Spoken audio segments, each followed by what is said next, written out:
그 놀라운 사랑 잊지 못해. 세상 즐거움 다 버리고 세상 자랑 다 버렸네. 주 예수보다 더 귀한 것은 없네. 예수 밖에는 없네. 주 예수보다 더 귀한 것은 없네. 이 세상 명예와 바꿀 수 없네. 이전에 즐기던 세상 일도 주 사랑하는 맘 맺지 못해. 세상 즐거움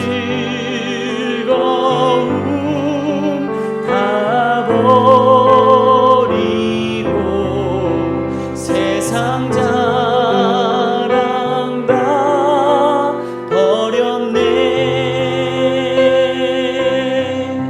주 예수보다 더 귀한 것은 없네. 예수 밖에는 없네.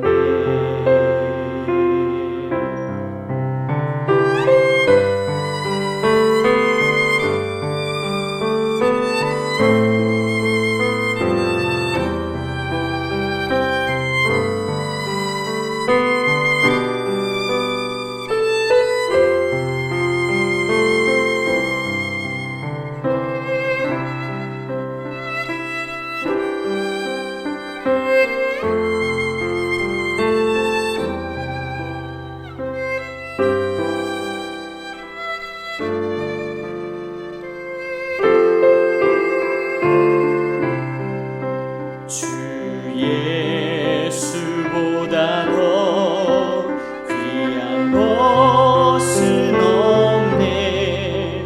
이 세상 행복과 바꿀 수 없네. 유혹과 핍박이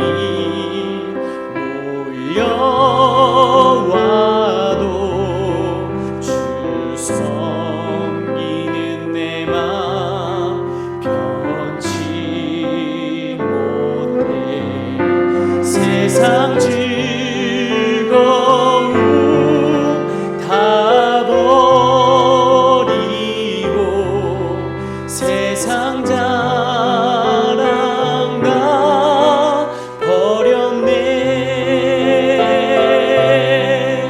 주 예수보다 더 귀한 것은 없네. 예수 밖에는 없네.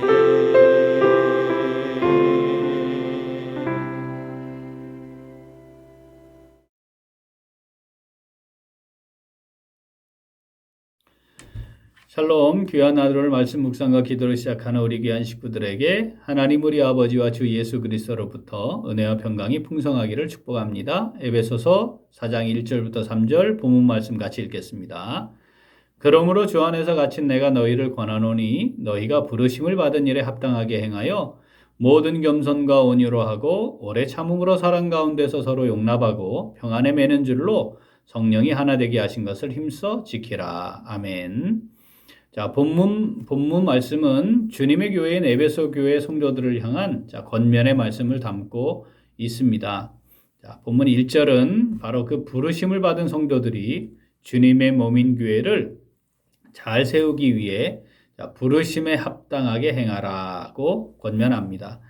자, 이어지는 2절과 3절은 부르심에 합당하게 행하는 삶의 원리. 자, 그러면 어떻게 하는 것인가?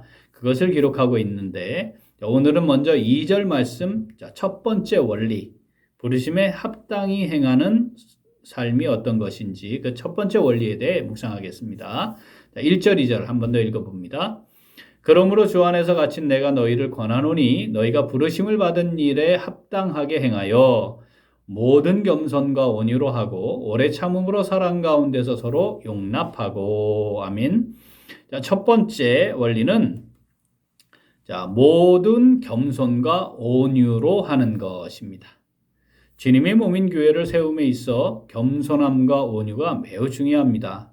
왜냐하면 자, 이것은 사실 예수님의 본질적인 성품이기 때문입니다. 그러니까 예수님을 주인으로 고백하는 성도들, 예수님의 구원의 은혜로 말미암아 내가 지금 교회 지체가 되어서 이걸 고백하는 성도들이니까 공통분모는 예수님이죠. 그 예수님을 인격적으로 만나면 예수님의 성품이 성령을 통해 우리 안에 있게 되어 있는데, 자, 예수님의 기본 성품이 바로 겸손과 온유입니다.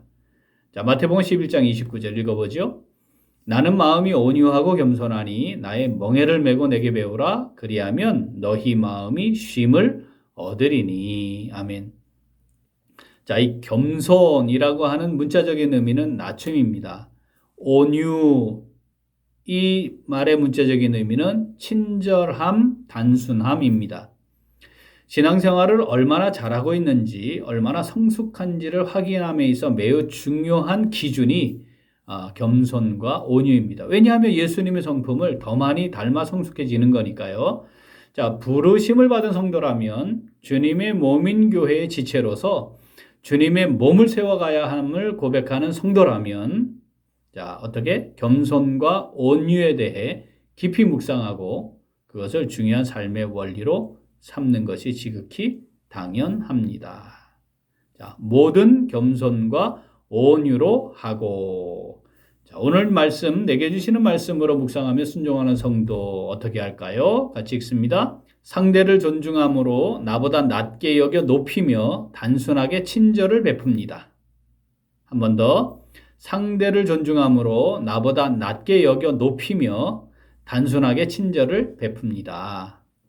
자, 신앙생활을 다르게 표현하면 새로운 생명을 가진 성도가 자라가는 과정이다.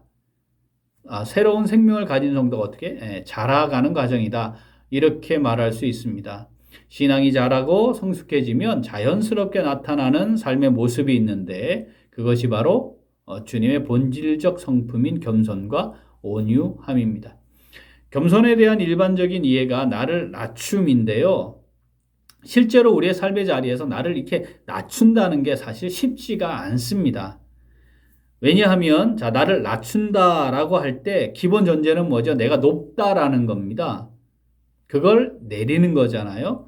내가 높지만 적어도 당신과 같은 위치이지만 나를 낮출게 뭐 이런 생각이 은연중에 잠재의식 속에 있고 의도적으로 하더라도 그게 전제가 되는 거죠.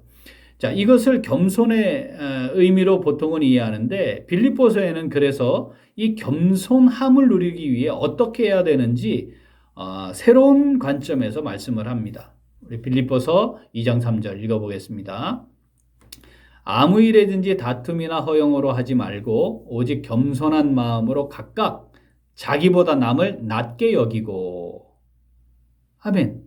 자, 나보다 남을 더 낮게 여기라는 거죠. 시옷입니다. 이게 한 획이 더 있어서 지읒이 되면 안 돼요. 자, 나보다 남을 높이는 거죠. 자, 믿음의 분량대로 성도들은 신앙생활을 하면서 순종하며 살아가게 되는데, 자, 초보적인 수준에서는 나보다 나은 점이 있다고 인정하는 것으로부터 시작하면 됩니다. 어떻게 상대를 높이나요? 낮게 여기나요? 어떻게 하라고요? 초보적인 수준에서는 그래, 저 사람이 나보다 나은 점이 있어. 자, 이렇게 시작하면 됩니다. 상대를 나보다 높이면 어떻게 해요? 내가 낮아지는 거죠, 상대적으로. 그래서 겸손함으로 행할 수 있게 됩니다. 자, 온유함은 친절함과 단순함이라고 했는데 이는 말입니다. 상대방을 존중해서 내 생각을 집어넣어 생각하고 판단하고 그렇게 하지 말고 상대방을 존중해서 어떻게 단순하게 반응하는 것. 이게 온유함입니다. 그래서 부드러워지고요. 친절하게 되는 것이죠. 상대방을 향한 겸손. 자, 이것이 외적으로 표현될 때 온유함입니다. 친절하고 부드럽고 단순하게 반응을 하는 거죠. 나보다 높은 사람입니다. 그럼 우리가 어떻게 하나요? 친절하고 부드럽게 하죠. 여러분, 우리가 회사에서 또는 어떤 조직에서 상관에게 어떻게 합니까? 누가 가르칩니까? 가르치지 않습니다. 우리가 어른들에게 어떻게 합니까? 부드럽게 하죠. 친절하게 하죠. 거기에 막 지 하고 싶은 대로 인상 써가면서 평소에 쓰는 표현대로 또는 내보다 밑에 있는 사람들에게 하급자들에게 막 하는 것처럼 그렇게 하지 않습니다. 그냥 친절하고 부드럽고 또는 단순하게 행하는 거죠. 자, 주님의 교회를 세워감에 있어 이게 굉장히 중요한 원리로 반드시 잘 세워져야 합니다. 우리 함께하는 지체를 하나님의 형상대로 지음받은 하나님의 사람으로 인정하여 존귀히 여겨 높이면 단순하게 반응해서 친절을 베풀게 되는 거죠. 상대가 높은 사람이니까. 사랑하는 우리 귀한 식구들, 하나님의 선하시고 위대하고 영원한 경륜을 따라 우리가 선한 이웃 우리 교회 지체들로 부름을 받은 겁니다. 인정하시죠? 삶의 상황 차이가 있고 사회적 지위와 명성과 소유의 정도도 차이가 있고 남녀노사의 차이들도 존재하고요. 자, 그 차이들이 우리에게 다 있습니다. 그런데 그 모든 것은 하나님께서 우리에게 각각 다르게 어떻게 맡겨주신 것에 불과합니다.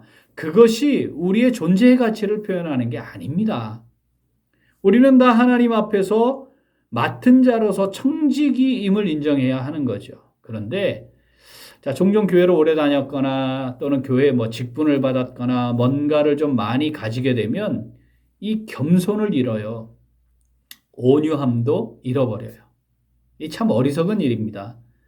자, 이 목사의 경우도 한번 예를 들면 전도사 때보다 목사가 되었을 때 사실은 그만큼 잘하고 성숙해졌어야 되는 거니까 사실 더 겸손하고 온유해지는 것이 정상입니다. 또 부목사 때보다 담임 목사 때 목사 경력이 많아질수록 겸손하고 온유해지는 것이 당연한데 실제 그렇지 않은 모습들을 보게 됩니다. 참 제가 목사의 한 사람으로서 늘 하나님 앞에 부끄럽고 죄송스러운 마음 늘 가지고 사는 거지요.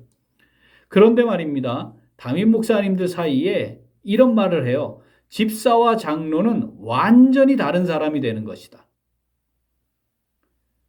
이게 교회가 다 다르고요. 지역도 좀 다르잖아요.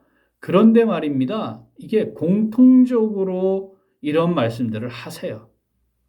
집사 때보다 더 성숙해져서 정말 영광스러운 하나님의 직분을 받았으니 겸손하고 온유해져야 하는데 그래서 더 헌신하고 더 섬기며 정말로 성도들의 모범이 되어야 하는데 오히려 완전히 다른 사람이 돼가지고 오히려 목사와 동등하다고 생각하거나 또는 목사를 견제해야 된다. 그게 사명이다.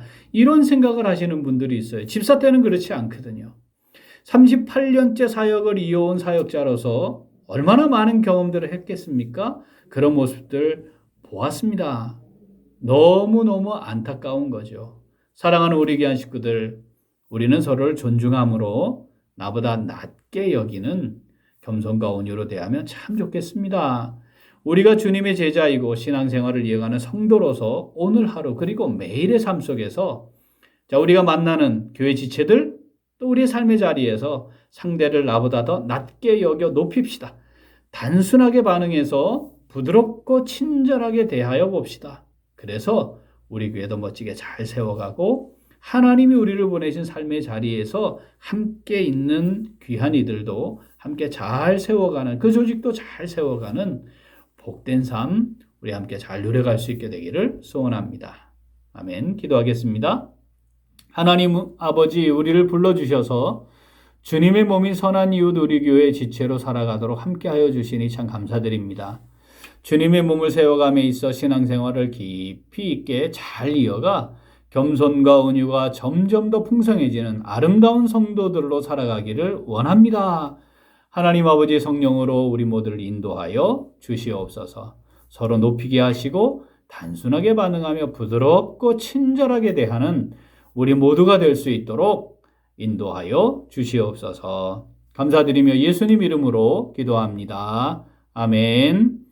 오늘 도고 기도는 울산 복음화와 분립개척을 위하여입니다. 먼저 울산 복음화를 위하여 기도하겠습니다. 영혼을 사랑하는 마음과 뜨거운 열정으로 전도하여 울산 복음화를 위해 귀하게 사용되는 우리 교회가 되도록 기도하겠습니다. 또한 분립개척을 위하여 기도하겠습니다. 교회의 존재 이유가 하나님의 나라의 확장에 있고 교회 개척은 교회 책임임을 인식하여서 기쁨으로 분립개척을 이루어가는 우리 교회가 되도록 기도 제목 보시면서 함께 기도하겠습니다. 이어서 육신의 연약함으로 치료 중에 있는 식구들과 생활에 어려움을 겪고 있는 식구들과 군복무중인 형제들과 타 지역에서 머물고 있는 교회 식구들과 학업 중에 있는 청년들 위해 기도하시고 코로나 전염병이 이제 풍토병으로 전환되는 과정이죠. 교회들이 이 어려운 시기에 확진자가 폭증하지만 이 과정 잘 이겨내고 향후 사역들 준비하여서 사명을 잘 감당하는 교회로 세워지도록 기도하시고 우리 각자 기도 제목 가지고 함께 기도하겠습니다. 기도합니다.